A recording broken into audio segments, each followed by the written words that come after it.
Hey everyone, Katie Sutton here. I hope you are doing well. This is my Zen Withins'day update. This is my second time recording this video because the first time I forgot to turn my microphone on, so I hope I can remember all of the things that I said and share them with you again.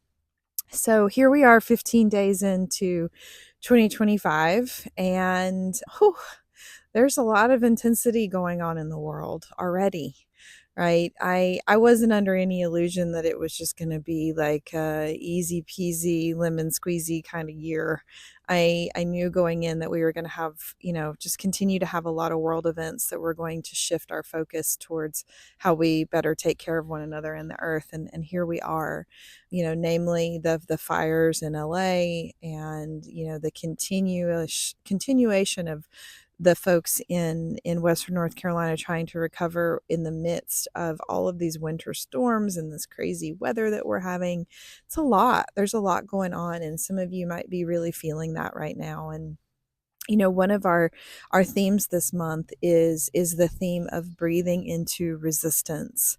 And the way that that's been showing up, in my sessions with folks, is that they've been having kind of nudges from spirit or from their higher self about changes they want to make in their life, and then they're finding that there are parts that are really fearful and resistant to create that change. And so the guides have been having me work with people to bring unconditional love and acceptance to those resistant parts so that they can begin to loosen that resistance and move forward. And those resistant parts are just trying to, keep us safe and keep us comfortable in what we've already been experiencing. And I can see that that is happening at the microcosmic level, but I also see at the macrocosmic level that these natural disasters and these world events that are happening that are really triggering are inviting us to create change, and we as a collective are very much in resistance. And so we just keep getting hammered again and again by things that are trying to wake us up. And in October, when Hurricane Helene hit, oh, there's a really, really beautiful hawk that just flew over. In October, when Hurricane Helene hit, I got the really strong intuitive guidance from Mother Earth, because I've been connecting with her a lot since 2017, and channeling her and bringing through her messages from my practice and in my teachings. She said, Katie, I need you to start on a new project. And in 2017, she brought in a project for me, which resulted in me bringing forward the New Earth Now School, which is a body of work that teaches people how to step out of disempowering stories with the systems that were created in 3D polarity on this planet, like the government and finance and all of those systems. And it was really at that time that she brought codes to me to bring through in that school so that people could be prepared for the changes that were coming in the next few years, where these systems were going to start to break down. And she didn't want us as humans to be in a state of fear, and to see the positivity of that and to navigate that more easily. And that's why she had me bring those teachings through. And now in the last few months, in October of 2024, she said, okay, I've got my next project for you. And I had been to Peru last year and had made a bunch of offerings and said, hey, show me how to be of service next. And so when the hurricane happened, what Mother Earth said is, I need you to take on a project, and I need you to create a nonprofit, and I need you to be ready to help people who have experienced ecotrauma, and to help them to feel safe connecting with me again in a new way after they've experienced that ecotrauma. And just like in 2017, when she gave me the guidance to work with her in a new way, and I got a little bit concerned and nervous and a little resistant. And here we are talking about resistance today. That's why I'm telling you this story. And I've been kind of hemming and hawing and afraid to do things, but still taking the action anyways, even though I've been in fear, and still taking the action even though I don't really know what this means or how I'm going to do this or what it's going to look like. And so I think a lot of you are in similar boats where you're getting guidance and getting awareness about things that you need to change in your life, or new projects that you need to take on, or maybe new work that you need to move into. And there are resistant parts coming up that are fearful.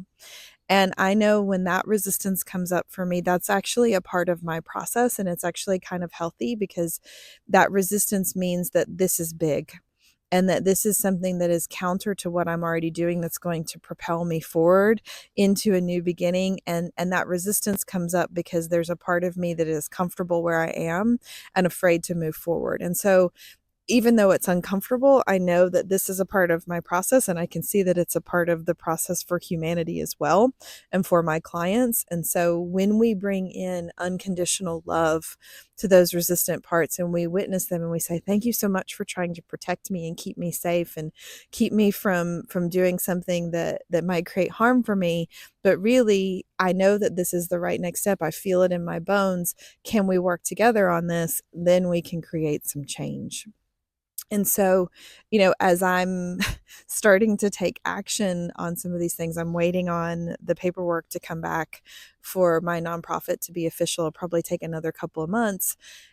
I'm doing these actions kind of on blind faith because I don't know all of the ins and outs of what I'm building yet, or even the full why.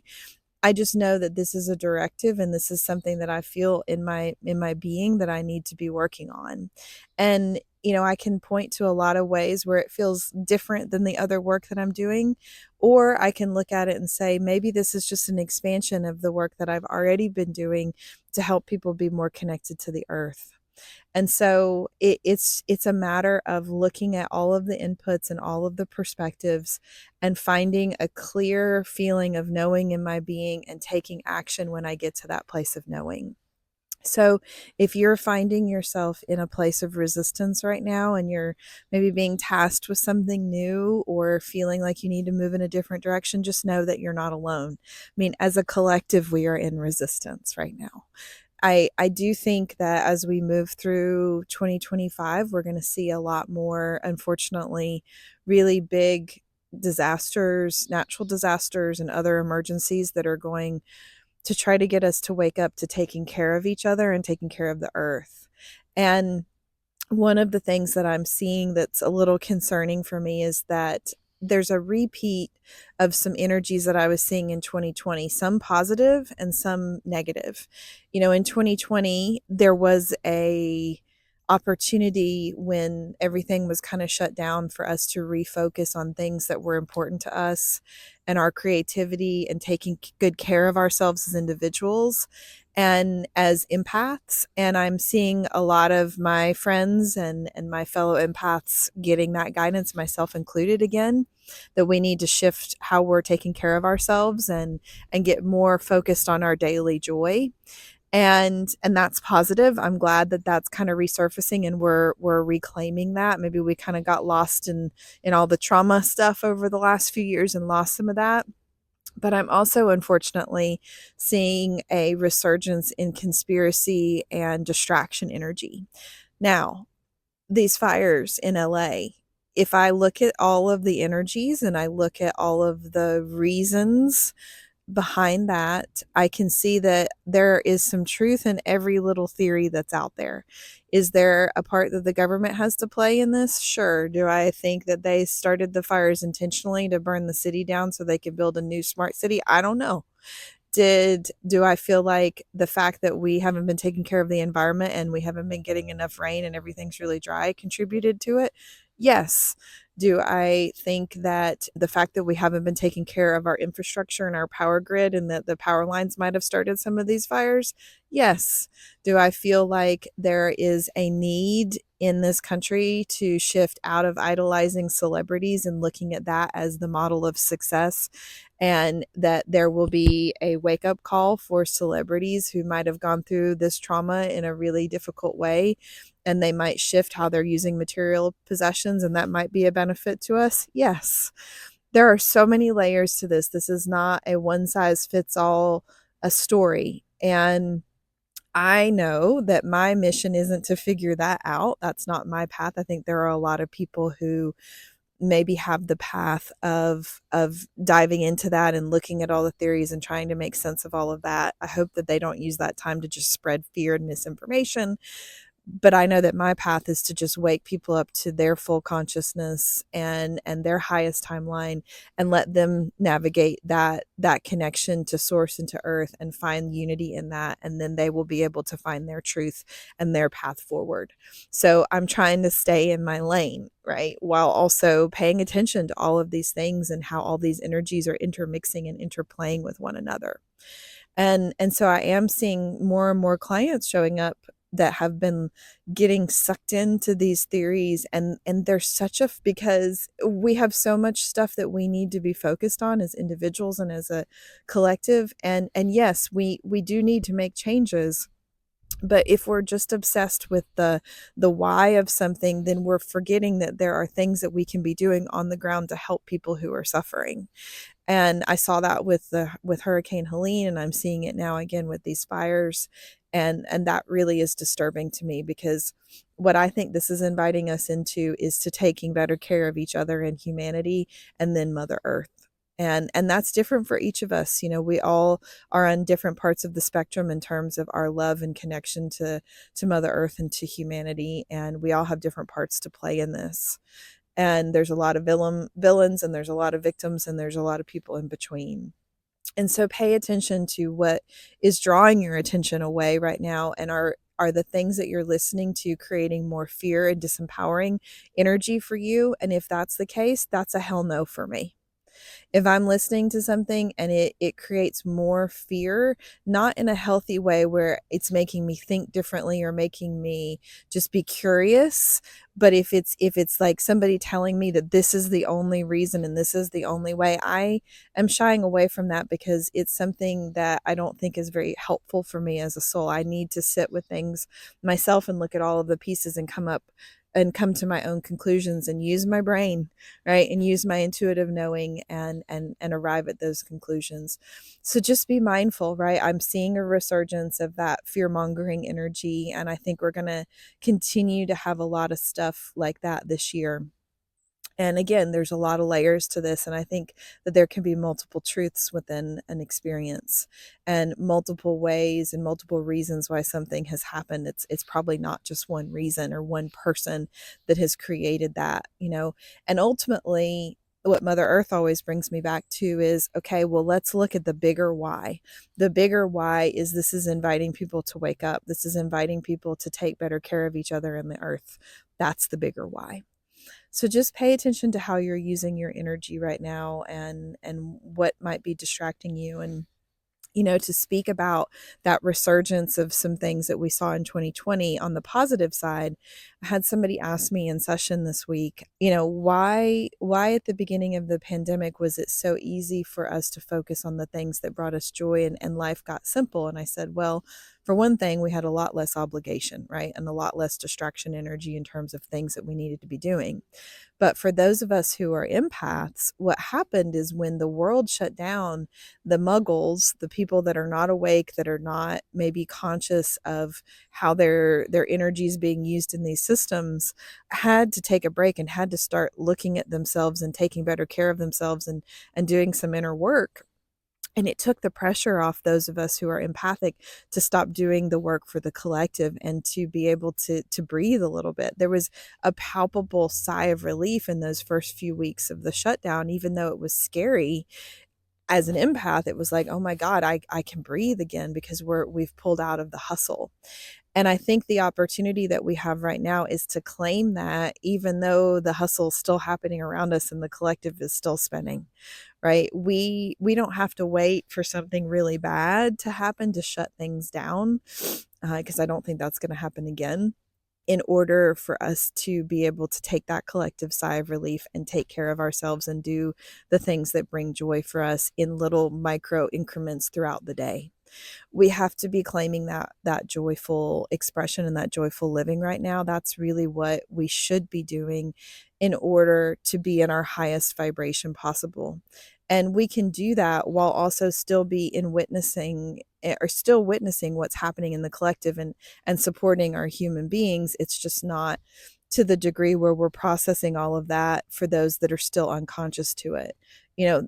There are some that are never going to wake up to what's really going on here. And maybe that's the part that they're here to play, and let them have that process, but that doesn't mean that you have to do that work for them, right? You get to continue to claim joy even when there are others who are, unconsciously operating. I sure hope that as we navigate some of the turbulent waters this year, that we can find that centered place as empaths and sensitives, and we won't let it rob us of what we really, are here to be doing. Because for me, I know that my role is to help people to be in that most aligned place and to find that joy, whatever it is. And it's okay if it looks totally different than what my joy is, but if they're living that, that's the fastest way that we're going to wake up as a collective and create the changes that we need to make on this planet to move this planet forward. So that's kind of the lay of the land right now, right? Like, be with those resistant parts, pay attention to what's going on in the world, but stay away from the fear mongering. Don't get distracted. Take care of yourself every day. Do things every day that make you happy. Get outside, get connected to Mother Earth, get back to the basics. That's what we do when things are intense. And just be mindful of how important it is that you are well, how important it is that you are feeling joyful. Like, that is important. You're not going to be perfect in it. We're all going to have our bad days and our difficult times, but really pay attention to how you're using your time and cultivating your inner landscape right now. That's where you have power. All right. And I am excited that we'll be taking people to places again this year that are sacred and getting people connected to the earth. This is a big part of my mission. And there are other classes. I'm getting ready to launch it's going to be a 12-part series, but it's going to be divided into two pieces. So 6 parts and 6 parts, called Resourced. I'm going to be launching that very soon. I'm working on that website right now, and it's going to help you all to stay more in that empowered, connected place, which feels really important this year and as we move forward.